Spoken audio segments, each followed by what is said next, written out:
Good morning. তো আমার কাজ পড়ে গেছে আজকে সকাল 10টা থেকে।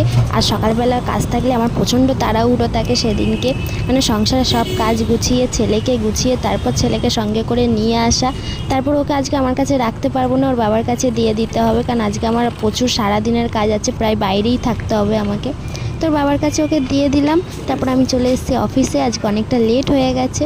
তো অফিসে এসে স্যাররা সবাই চলে এসেছিলেন। তো আমাদের আজ বললাম যেহেতু পুরোটাই বাইরের কাজ আছে, সেই জন্য এক গ্লাস লস্যি খেয়ে সবাই মিলে বেরিয়ে গেলাম। তো এখানে স্যার এসেছিলেন, স্যারকে দেখানো হচ্ছিলো কোথায় কতটা কাজ হয়েছে। তো স্যারও আমাদের কিছু কাজ বুঝিয়ে দিচ্ছিলেন কোথায় কী করতে হবে। তো এসব করতে করতে বেজে গেছিলো হচ্ছে 3টে। আমরা আবার অফিসে চলে এসেছি। অফিসে এসে এবার বিরিয়ানি খাবো। তো দাদা বৌদি থেকে বিরিয়ানি আনা হয়েছিল, তো সবাই মিলে বিরিয়ানি খেয়ে নিলাম। তারপর আবার বেরিয়ে গেলাম কাজে। তো এখন বিকাল থেকে প্রায় সন্ধে হতে চললো, 6টা বাজতে চললো। তো আমাদের কাজ এখন ফিনিশ হলো। তো প্রচণ্ড ক্লান্ত হয়ে গেছি আজকের মতো। Tata, good morning.